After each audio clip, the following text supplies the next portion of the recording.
Channel امام عصر دعوت انسانیت۔ اعوذ باللہ السمیع العلیم من الشیطان اللعین الرجیم، بسم اللہ الرحمن الرحیم۔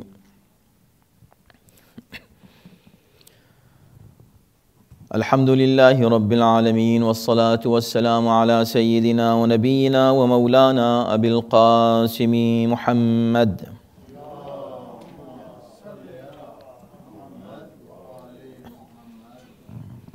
وآلہ الطیبین الطاہرین المعصومین واللعنۃ الدائمۃ علی اعدائہم اجمعین من الآن الی یوم الدین۔ اما بعد فقد قال اللہ فی کتابہ الکریم، بسم اللہ الرحمن الرحیم، اذ یوحی ربک الی الملائکۃ انی معکم فثبتوا الذین آمنوا سألقی فی قلوب الذین کفروا الرعب فاضربوا فوق الاعناق واضربوا منہم کل بنان ذلك بأنهم شاقوا الله ورسوله ومن يشاقق الله ورسوله فإن الله شديد العقاب ذلكم فذوقوه وأن للكافرين عذاب النار صدق الله العلي العظيم۔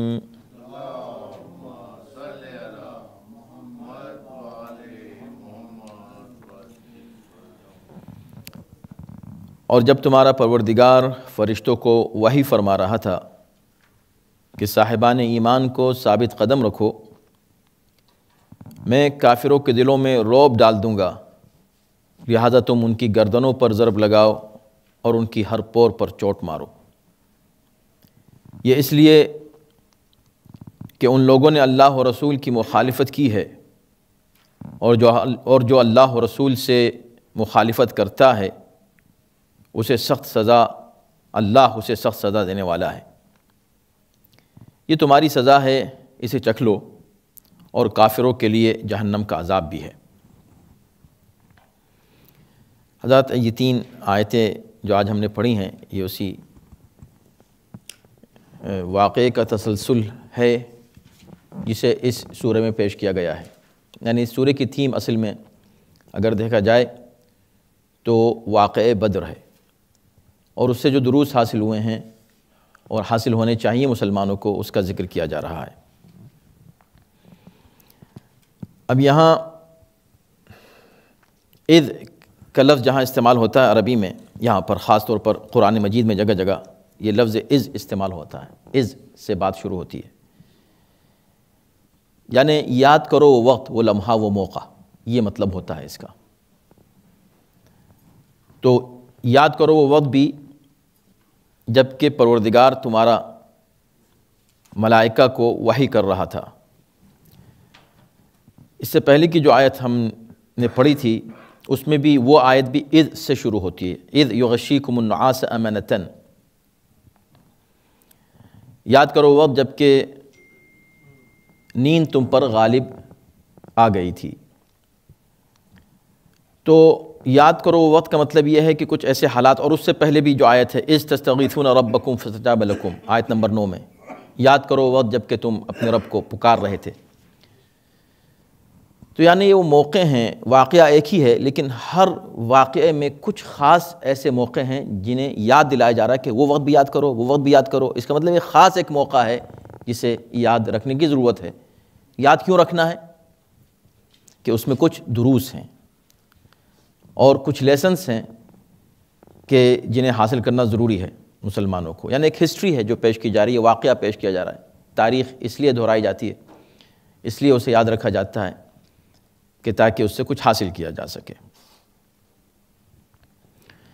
تو اب دیکھنا یہ ہے کہ پہلے کی، اس سے پہلے آیت جہاں ہم نے گفتگو چھوڑی تھی اس میں ایک بات تھی کہ اللہ نے یاد دلایا مسلمانوں کو کہ یاد کرو وہ وقت جب کہ ہم تمہاری مدد کر رہے تھے مسلسل، تم نے مدد مانگی وہ بھی یاد کرو، پھر ہم نے تمہاری وہ مدد کس طرح کی وہ بھی یاد کرو۔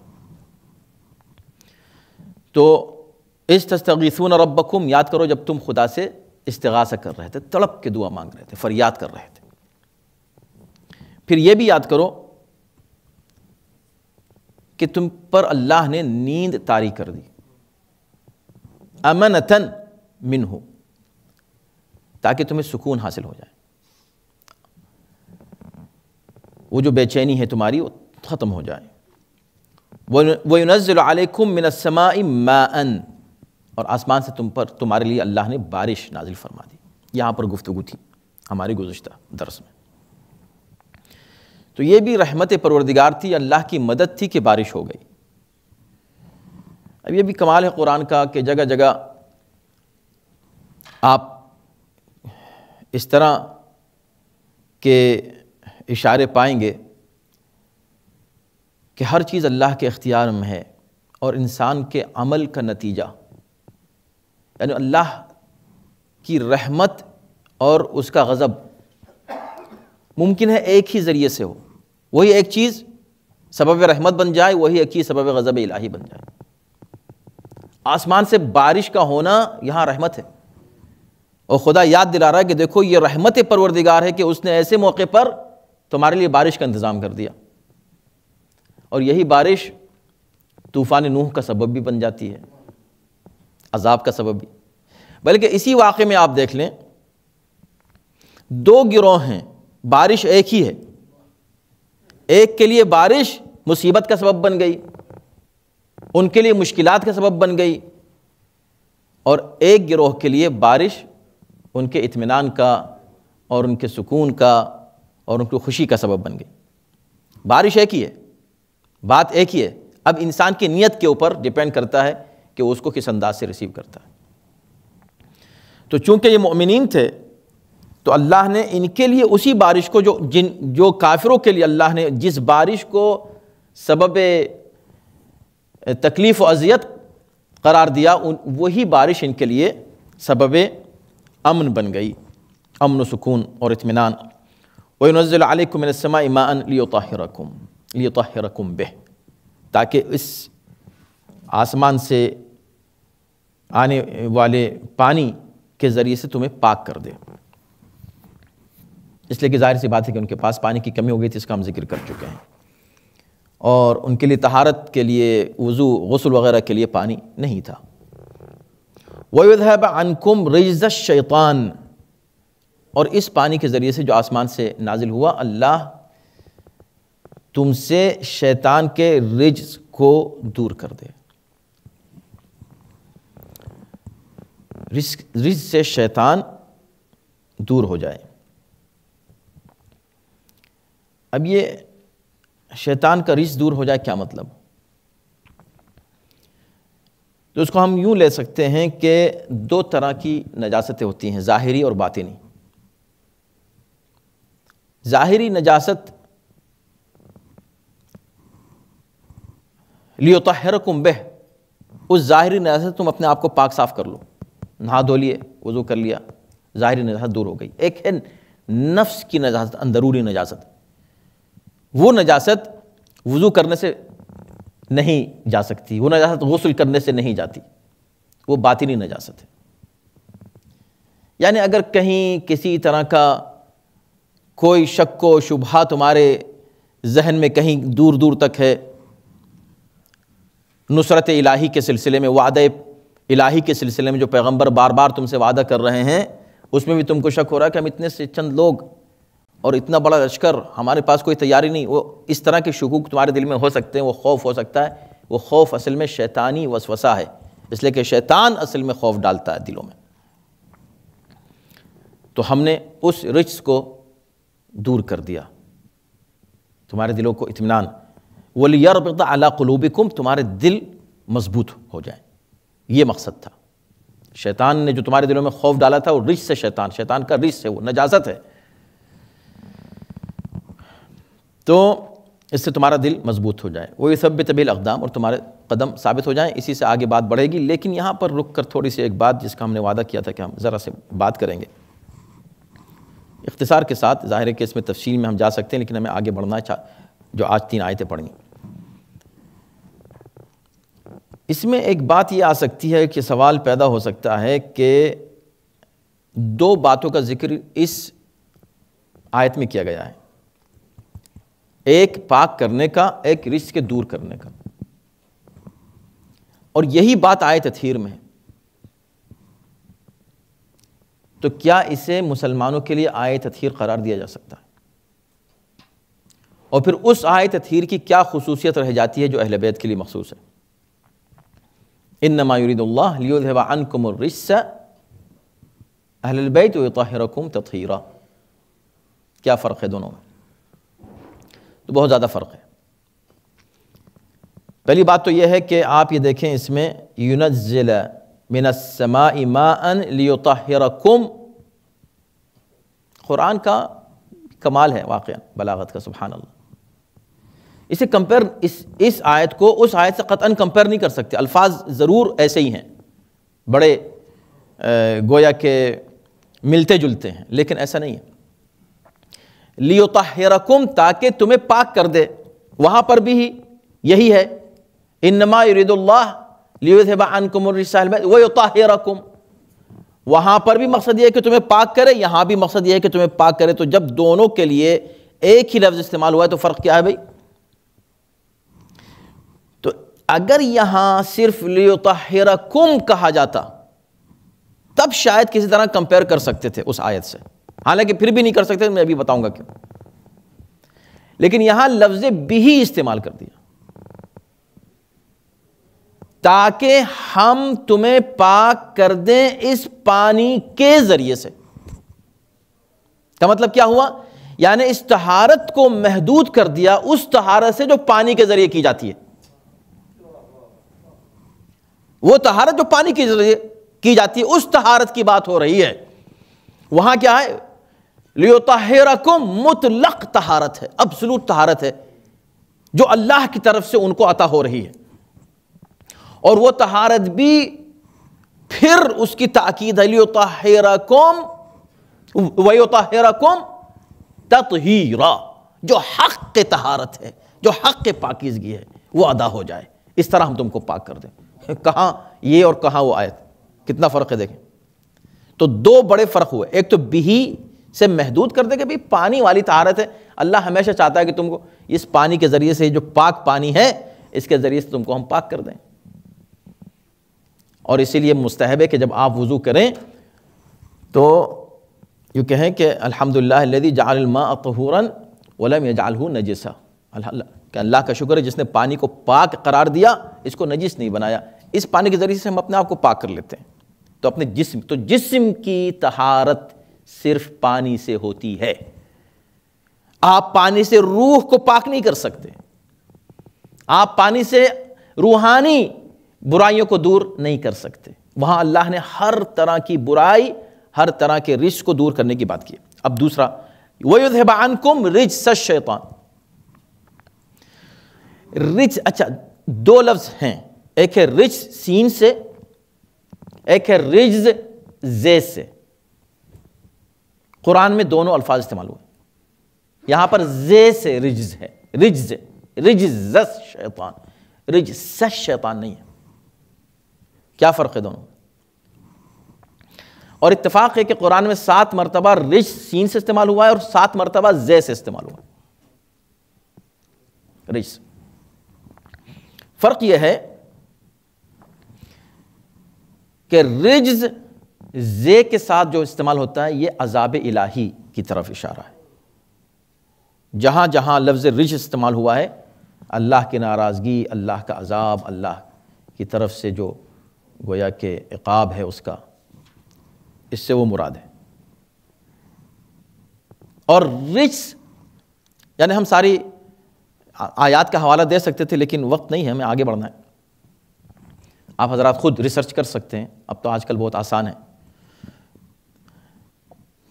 رجز شیطان، تو پہلی بات تو یہ کہ رجس جو ہے یعنی اللہ چاہتا ہے کہ تم سے نجاست کو دور کر دے، اگر ہم اس کو نجاست کے معنی میں لیتے ہیں، حالانکہ اس سے مراد غضب الہی ہو سکتا ہے، یعنی کہ اللہ کی ناراضگی ختم ہو جائے، جو تم نے اس سے پہلے پیغمبر سے جو تم نے حرکتیں کی ہیں اور جس طرح تم نے بحث و مباحثہ کیا ہے، ہم ہر چیز کو سکون میں بدل دینا چاہتے ہیں، ہم ہر بات کو جو ہے گویا تمہاری معاف کر دینا چاہتے ہیں۔ اور وہ جو کچھ بھی تھا تمہارے دلوں میں وہ اصل میں شیطان کی طرف سے تھا، رجس شیطان، وہ جو شیطان کی طرف سے رجس آتا ہے۔ اور اگر نجاست کی شکل میں بھی لیتے ہیں، مفہوم میں بھی لیتے ہیں، کچھ لوگوں نے لیا ہے، تو وہ نجاست جو شیطان کی طرف سے آتی ہے، ایک مخصوص نجاست ہو گئی،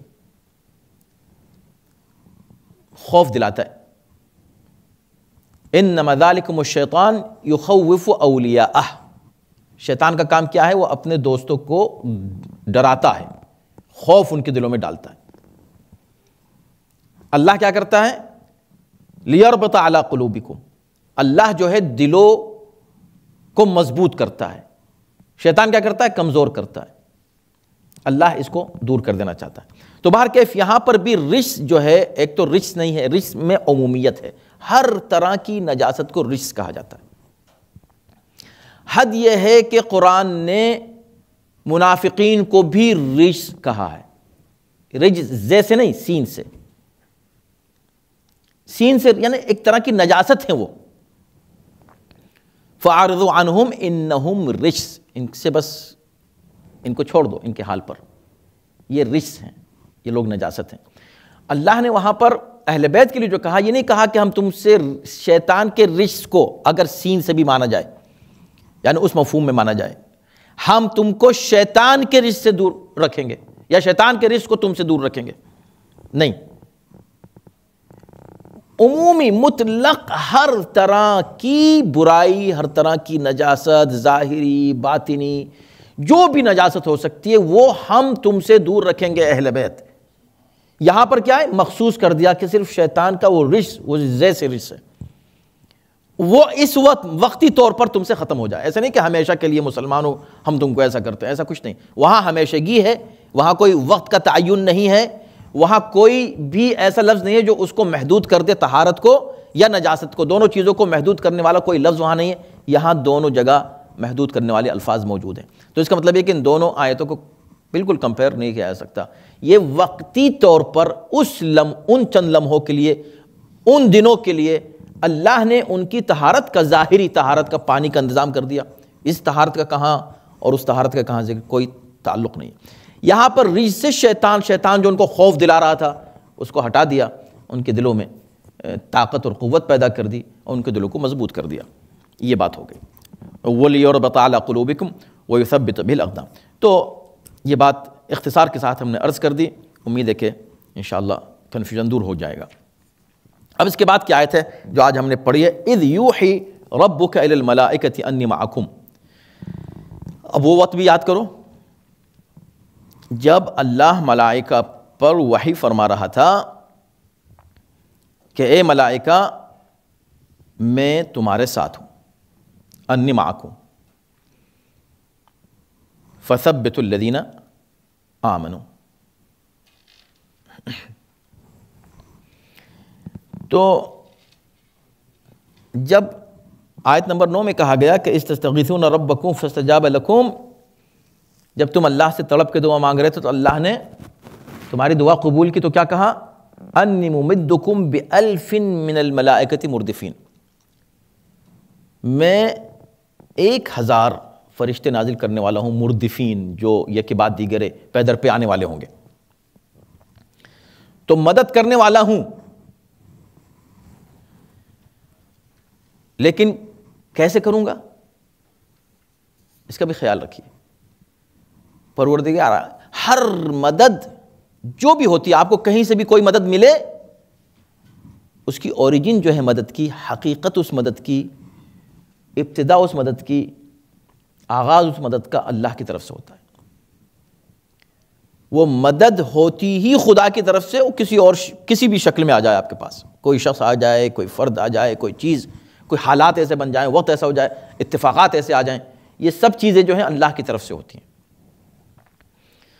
تو اللہ نے مختلف انداز سے مومنین کی مدد فرمائی اس موقع پر جب کہ اللہ سے انہوں نے مدد طلب کی، اور اللہ اس کا ذکر کر رہا ہے۔ ان میں سے ایک مدد کیا تھی؟ وہ جو میں نے عرض کیا تھا کہ دو طرح کی مدد، ایک وہ جو ان کو نظر آ رہی تھی، ایک وہ جو نظر نہیں آ رہی تھی۔ جو نظر نہیں آ رہی تھی وہ کیا تھی؟ ملائکہ کی مدد تھی، فرشتوں کی مدد تھی۔ تو خدا مدد کر رہا ہے۔ اب یہاں پر یہ کہا جا سکتا ہے کہ خدا کو فرشتوں کو بھیجنے کی ضرورت کیا تھی؟ خدا براہ راست خود مدد کر دیتا۔ تو اس سے اندازہ ہوتا ہے کہ نہیں، ذریعے اور وسیلے کی کتنی اہمیت ہے۔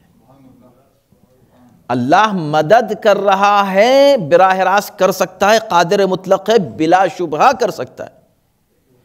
اب یہاں پر یہ بھی نہیں کہا جا سکتا کہ نہیں، چونکہ اللہ نے عالم اسباب کچھ اس انداز سے بنایا ہے، اس کائنات کو اس طرح خلق کیا ہے اور کچھ سسٹم اور نظام اور کچھ اس طرح رکھا ہے کہ وہ عالم اسباب ہے یہ، تو اس بیس پر خدا جو مدد کرتا ہے اس کے کچھ ذریعے ظاہری نکال دیتا ہے۔ ٹھیک ہے، وہ بات مانی گئی، لیکن وہ ذریعے کہ جو باطنی ہیں، نظر ہی نہیں آ رہے ہیں اور ان یوزول ہیں، تو ان ان یوزول میں کوئی ذریعہ اختیار کرنے کی کیا ضرورت ہے؟ یہ تو بات سمجھ میں آ گئی۔ چلو بارش ہو گئی، بارش ہونے سے وہ زمین جو ہے وہ جو نرم تھی وہ سخت ہو گئی۔ اب اگر اس سخت زمین کو اچانک خدا جو ہے وہ سخت کر دیتا، اور وہ جو سخت زمین جہاں پر وہ لوگ رکے ہوئے تھے ٹھہر کر دیکھ کر اچھی زمین، وہ اچانک نرم ہو جاتی، تو کہا جاتا ہے کہ معجزات سے جنگ ہو رہی ہے۔ ٹھیک ہے نا، اللہ معجزات، تو معجزہ ہوتا ہے نا۔ تو اللہ نے کہا کہ نہیں، ہم مدد کر رہے ہیں ذریعوں سے، تاکہ معجزہ بھی ہو ایک طرح سے اور بات سمجھ میں آئے کہ ہاں یہ ایسا ہوا۔ تو یہ بات تو ٹھیک ہے، لیکن یہ فرشتوں والا مسئلہ کیا ہے؟ فرشتوں والا مسئلہ تو بالکل ایک طرح سے وعدہ ہے۔ کس نے دیکھا فرشتوں کو؟ تو فرشتے نظر نہیں آ رہے ہیں، مگر خدا مدد کر رہا ہے۔ تو جب مدد ہی کر رہا ہے تو فرشتے بیچ میں کہاں آ رہے ہیں؟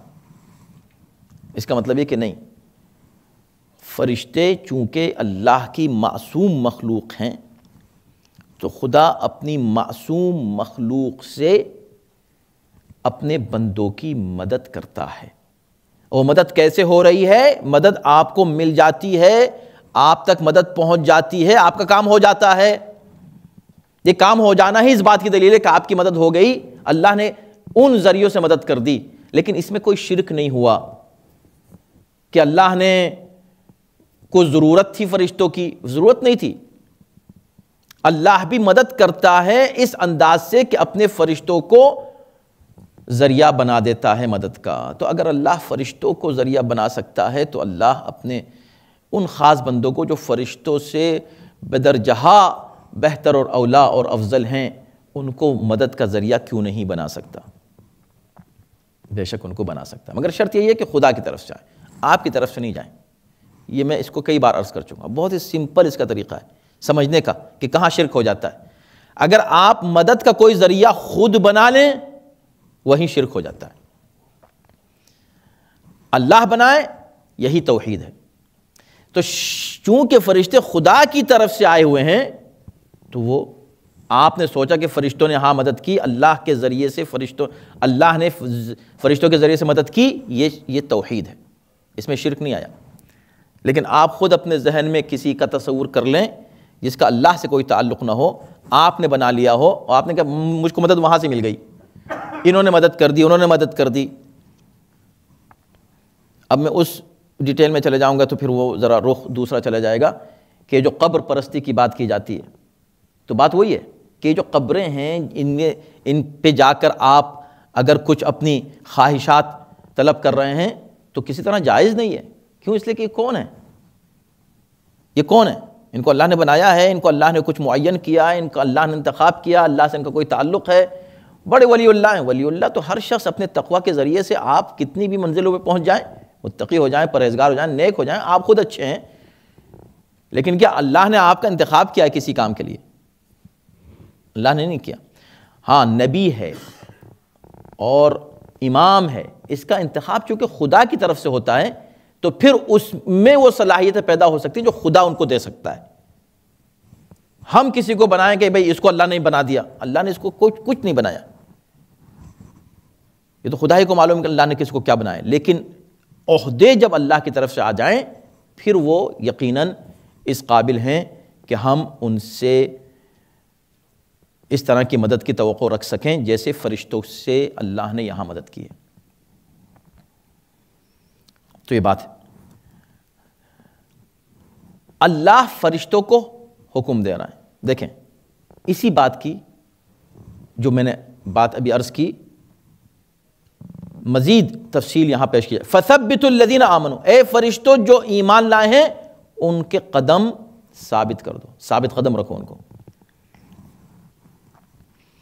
تو ثابت قدم رکھو، خیر یہاں اس سے مراد کہاں ثابت قدم رہنا؟ میدان جنگ میں ثبات قدم ہے، یعنی خوف نہ ہو، یہ لوگ بھاگیں نہیں، یہ لوگ فرار نہ کریں، یہ لوگ جمے رہیں، یہ لوگ شجاعت کے ساتھ دلیری کے ساتھ جنگ کریں، ان کے قدم ثابت رہیں، یہ ثابت قدم رہ جائیں۔ یہ کس سے کہا جا رہا ہے؟ فرشتوں سے۔ تو فرشتوں کا کام ہے کہ ایسا کریں، بھئی یہ تو کام اللہ کا ہے، یہ تو اللہ کو کرنا ہے۔ اور کہا بھی گیا لیربط فی قلوبکم، لیربط علی قلوبکم، تمہارے دلوں کو مضبوط خدا کر رہا ہے نا، لیکن یہاں پر کہا جا رہا ہے فرشتوں سے، فرشتوں تم ان کو ثابت قدم رکھو۔ ثابت قدم تو خدا رکھتا ہے۔ تو اس کا مطلب یہ ہے کہ اگر فرشتے اللہ ہیں غیر اللہ ہیں، غیر اللہ ہیں اس اعتبار سے کہ اللہ نہیں ہے، لیکن اس اعتبار سے من دون اللہ نہیں ان کو مانا جائے گا، یعنی اللہ کے علاوہ نہیں ہیں، اللہ ہی کی طرف سے، اللہ ہی نے ان کو بھیجا ہے کہ کام کرو کہ ان کے قدم ثابت ہو جائیں۔ جبکہ خدا اوپر یہ کہہ رہا ہے کہ وَيُثَبِّتَ بِهِ الْأَقْدَامَ، خدا چاہتا ہے کہ تمہارے قدم ثابت رہیں، بالکل ایک آیت پہلے، اس کے فوراً بعد ایک آیت پہلے نہیں، ایک لائن پہلے آپ پڑھیں قرآن کہ اوپر یہ کہا جا رہا ہے آیت نمبر 10 میں کہ وَيُثَبِّتَ بِهِ الْأَقْدَامَ، خدا یہ چاہتا ہے، یعنی خدا تمہارے قدم ثابت کر دے۔ اور یہاں کہا جا رہا ہے فَثَبِّتُوا الَّذِينَ، اے فرشتوں تم ثابت قدم رکھو ان کو۔ اس کا مطلب ہے کہ فرشتوں کا عمل اصل میں اللہ ہی کا عمل ہے، اس لیے کہ اللہ کی طرف سے معین کیے گئے۔ تو جب کوئی شخص خدا کی طرف سے معین ہو، اس کا عمل خدا ہی کا عمل مانا جاتا ہے۔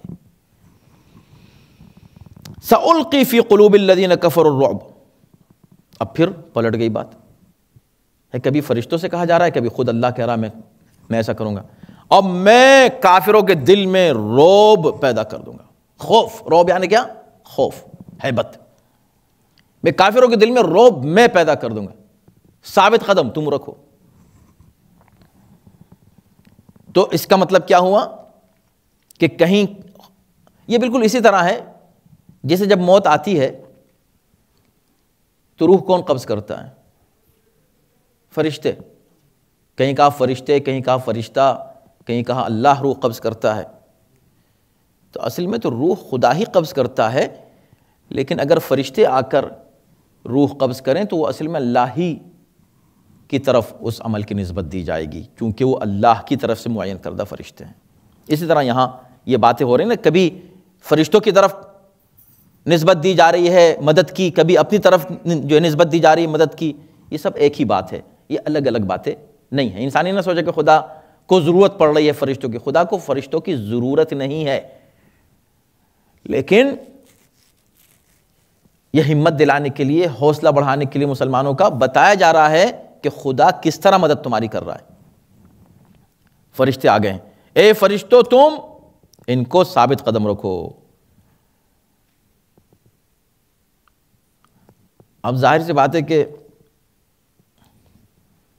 ثابت قدم رہنا ہے فرشتوں کو، جو فرشتوں کو ثابت قدم رکھنا ہے مومنین کو، اور دوسری طرف خوف دلوں میں ڈالنا ہے۔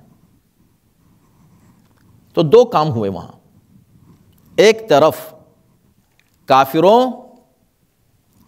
پر ہیبت اور رعب طاری ہوا، جبکہ ان کی تعداد بہت زیادہ تھی، بے ہمتی تھی، حوصلہ شکستہ تھے، ڈرے ہوئے تھے، گھبرائے ہوئے تھے، جیسا ہم عرض کر چکے ہیں اس سے پہلے، یعنی کچھ ماحول اس طرح کا بنتا چلا گیا، ان کے لیے اللہ بناتا چلا گیا کہ وہ اس خواب سے پہلے گھبرائے ہوئے تھے جو عاتقہ نے دیکھا تھا،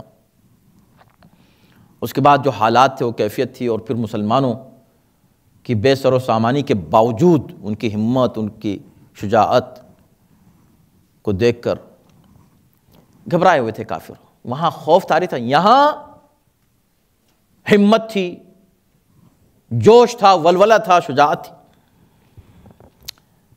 پھر کہا کہ اب میں ایک بحث کو یہاں چھوڑ رہا ہوں جو میں نے تیار کی تھی کہ اس کو بیان کروں گا، لیکن اس سے پہلے چونکہ وحی کا ذکر بار بار آ چکا ہے متعدد آیات میں، تو میں اسے ترک کر دیتا ہوں وقت کی تنگی کی وجہ سے.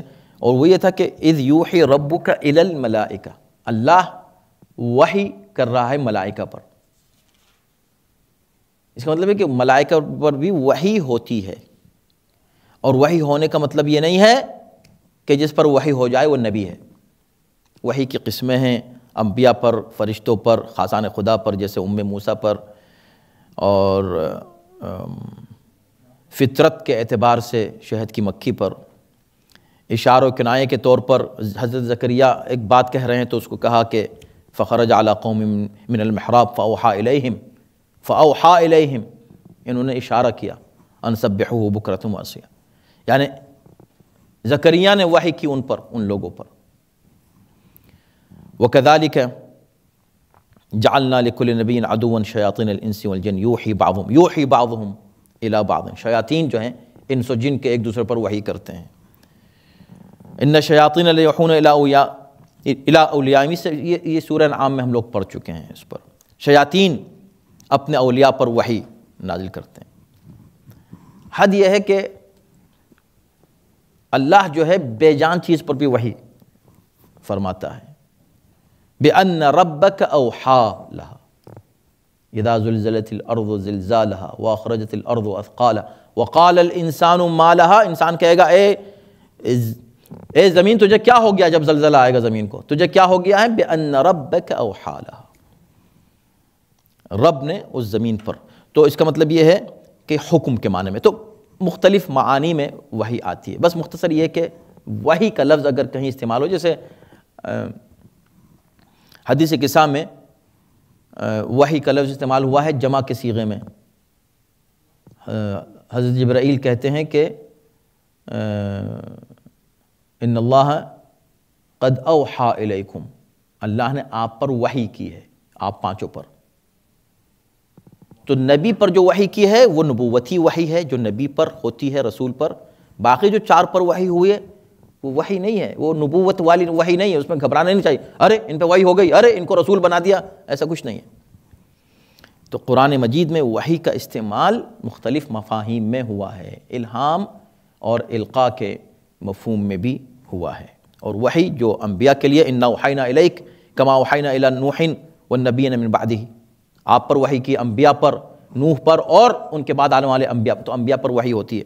خیر، تو ہم اس کو مختصر کر رہے ہیں، اس کی تفصیل ہے، اس کے لیے پورا ایک درس چاہیے.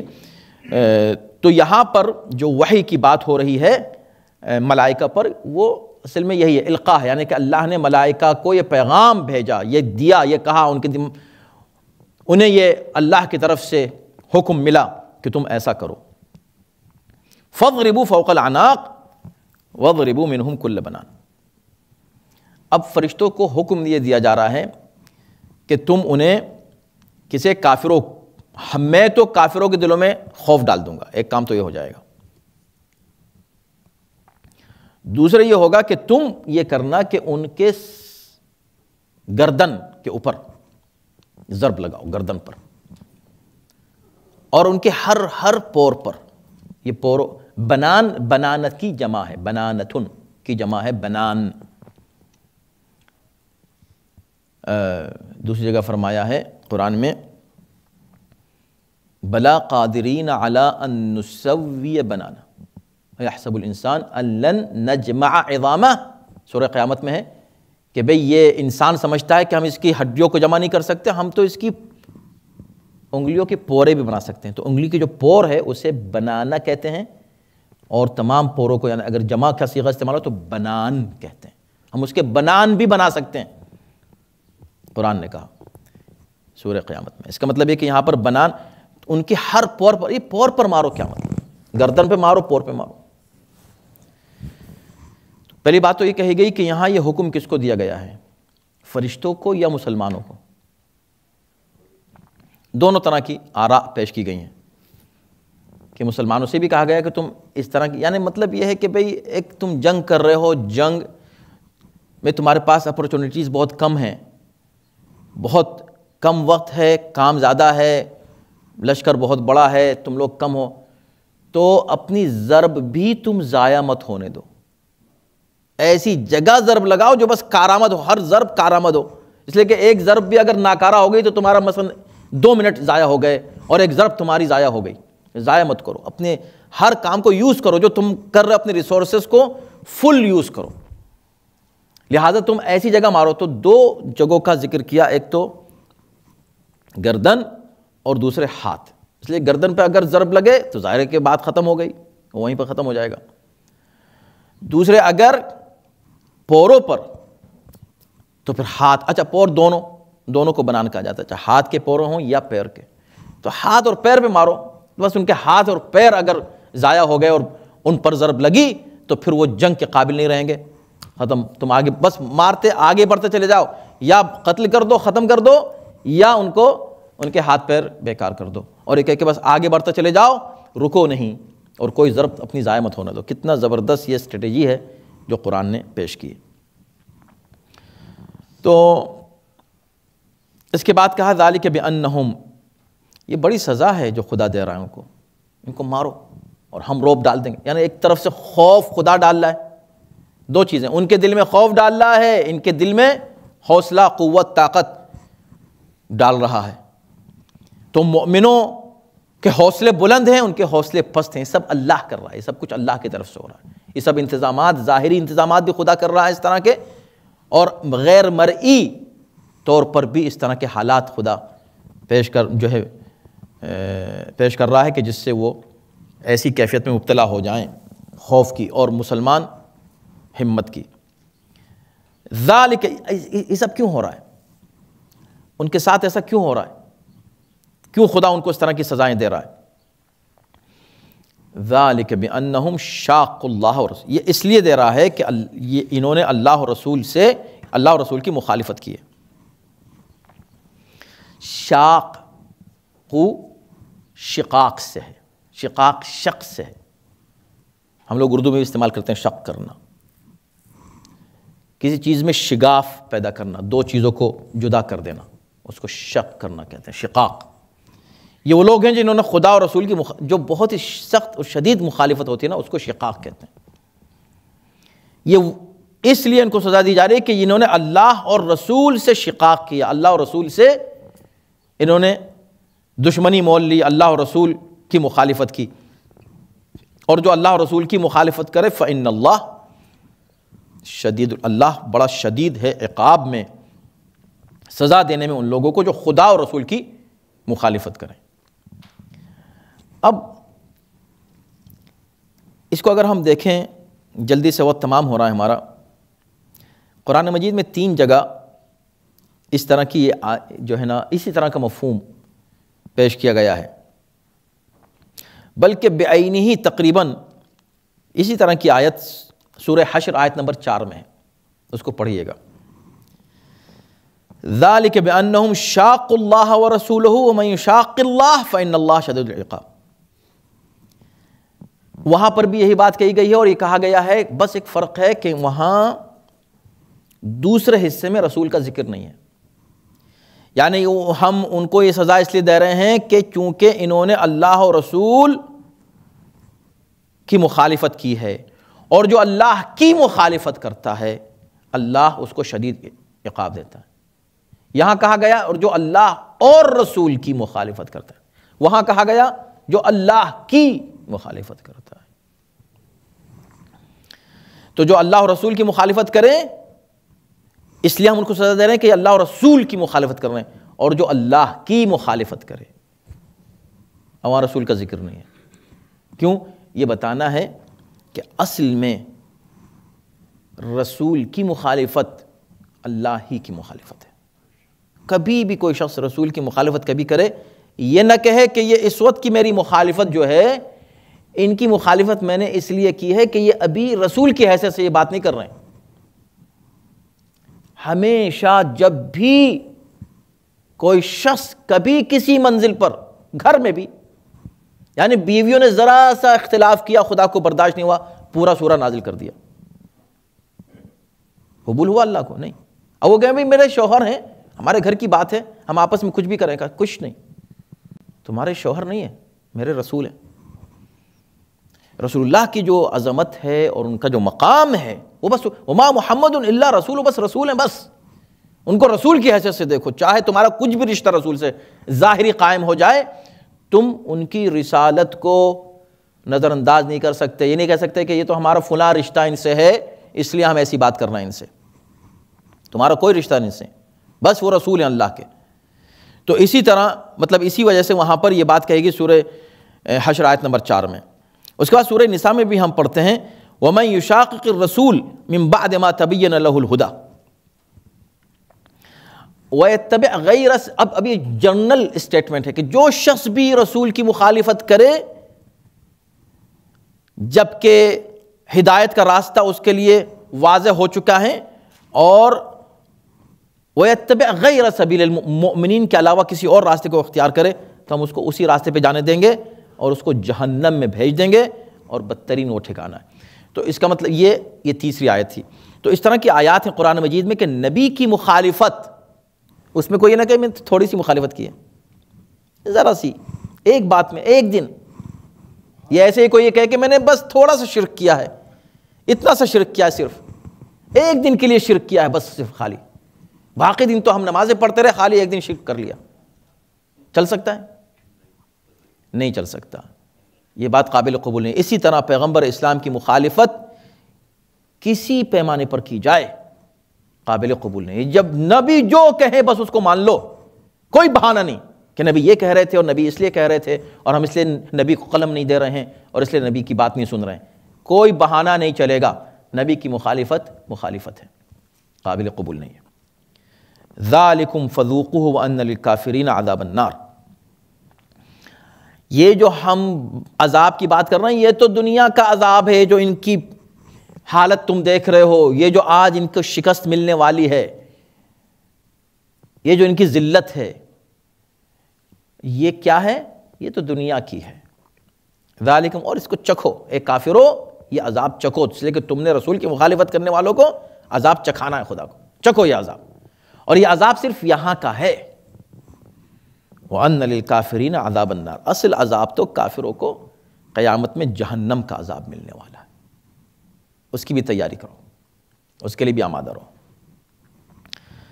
تو بس آج یہ گفتگو یہاں تمام ہوتی ہے. انشاءاللہ ہم اگلی 3 آیتیں پھر پڑھیں گے اگلے ہفتے انشاءاللہ.